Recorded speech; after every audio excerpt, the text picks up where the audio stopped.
whites blacken their faces, poking fun, etc., at blacks. But can it not be said that that the minstrels period began when whites sought to portray the Egyptians, ancient Egyptians, as whites?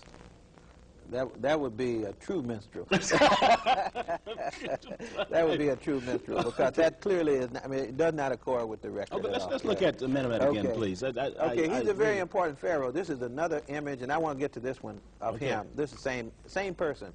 Menemet. An Egyptian king. Egyptian king. Let's go back to the chart. I'm saying that repeatedly because I know. Go ahead. Okay, let's go back to the chart. Here he is back here, Middle Kingdom. His Greek name is Memnon. Agamemnon.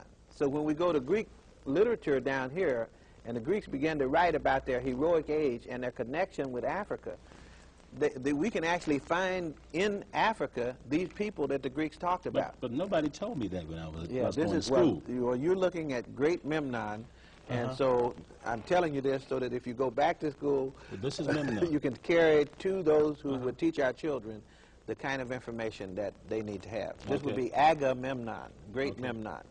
In fact, there are two statues that are misnamed Memnon in the Valley of the Kings, because when the Greeks first got over there, they thought they finally had found the home of Memnon. They just saw two giant statues, and turned out it wasn't Memnon at all. It was one of Amenhotep the third. But so his African name was Amen-Amet. Okay. God Amen comes forth. Okay. Notice he looks almost like he's got dreadlocks on here, the braids. That was very prominent in the ancient committee. Now, let me go back to the chart again, because this is also very important. Okay. We now have skipped from this period to this period. In other words, we've left the second golden age, the Middle Kingdom, and we now go to the third golden age. Golden Age 1, Old Kingdom, 2, Middle Kingdom, Golden Age 3. Now let's take a look at some of the things going on in that Golden Age. Okay, we have this university. This is a scale model of the University of Ipet-Isut, which is the oldest university system in human history. This system, at one point in the 18th dynastic period, which would be around 1500 to 1300 BC, enrolled almost 80,000 students. They had a full faculty with the subjects of grammar, rhetoric, logic, arithmetic, astronomy, geometry, and music, what we call the 7 liberal arts. This was the educational system that was in place at the time that Greek people came to Kemet. Now go back and show who the people were that established this. Okay, the people, the images you showed earlier. Okay, the images that we're showing are these people. See, now I just skipped back to the 12th dynasty, but in this dynasty, these people were teaching trigonometry. In other words, we have papyri with math problems on them, the Rhine papyrus, the Moscow papyrus, with problems on them. These papyri were written in the 12th dynasty, and they had problems not only in geometry, but also in trigonometry. That just gives you an example of how much how highly developed mathematics was. So if that was the king, you can imagine how the population looked. Of course, yeah. Okay. Well, we have pictures of the population, too. Now, this is the University of Ipet-Isut in the city of Waset. Waset meaning the scepter. Ipet-Isut meant this was the most select place. And this is now called the Temple of Karnak. So if you go to Kemet today, to Egypt today, you will see the remains of this temple, the giant pillars, which provided the model for the Acropolis, the Parthenon on the Acropolis, all these Greek structures, and what we call Greek architecture in Washington, D.C., are really copies of this architecture that was produced in the 18th Kemetic dynasty. This is the man who designed that structure. In other words, this is the man who was the architect for Karnak, and he was also like the president of the university. His name is Amenhotep, son of Hapu. Now we skip again. Going back to the chart? We're going back to the chart because what I want to show is that this dynasty that has Ipet-Isut in it was actually started here by this man that we will now see we will see the first mummy that I've shown you. In fact, the only mummy I'm going to be able to show you today. But his name is Seqenenre. He starts here. He moves these Hyksos out and begins this golden temple age that I'm talking about. Okay? Now, this is Seqenenre. Now, I'm showing this because all the mummies of the royal mummies of these golden ages are black people.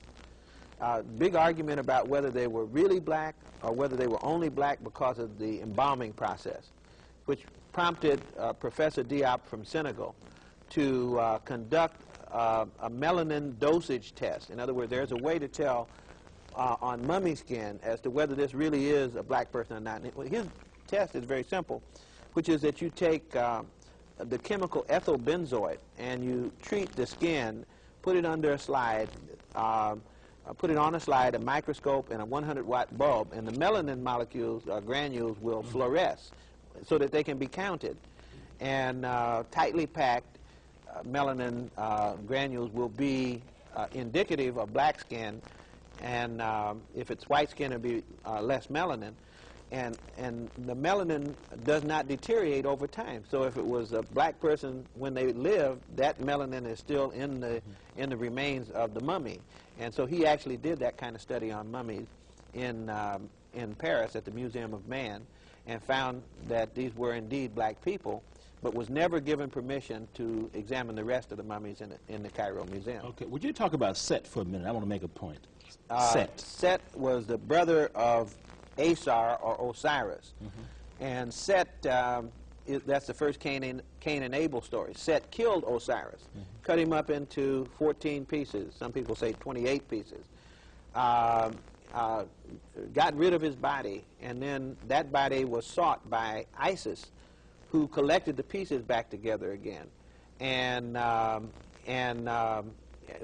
first he was just simply killed, and then she brought the body back, and when she did, Set decided he would cut up the pieces because he feared the resurrection of his brother. He scattered those pieces around. Isis went out and gathered these pieces together again. And Osiris was resurrected, and his son avenged his father. Horus actually fought with his uncle and became Lord of the world. That's the So Set story. was the evil one. Set was the evil brother. Okay, I asked that to actually talk about that because, you know, the Journal of African Civilization had an issue with Dr. Diop, where he talked about mentioned the fact that the ancient Egyptians would kill on sight anybody that had red hair. And I was reading the New Larousse Dictionary of Mythology, and there was a segment there on Set. And he said that it says that Set, the evil one, who later became, I guess, Satan, was wild with white skin and red hair. So does it make sense that a people would, if they're black, you know, would they make their, if they were white, would they make the devil white too? like themselves. Like themselves, right. Right. If people are going to draw negative images, they always project those images onto someone unlike themselves, right? Yeah. Okay. Yeah. Okay, let's see if we can do it. Do we have time for a few more go slides? ahead. Yeah, we got... Okay. This is Nefertari, who is the wife of the first king of the 18th dynasty, that great golden age. It's really important to have her because most of the people in the United States know about Nefertiti, but nobody knows Nefertari. And yet Nefertari was, in fact, a more prominent queen, was actually the mother of Kemet, was actually an ancient Egyptian rather than a Persian, which, according to some of the historians at least, Nefertiti was not really an Egyptian at all. Okay, this is the temple of Hatshepsut that is in the Valley of the Kings, the first well-known woman to rule Kemet.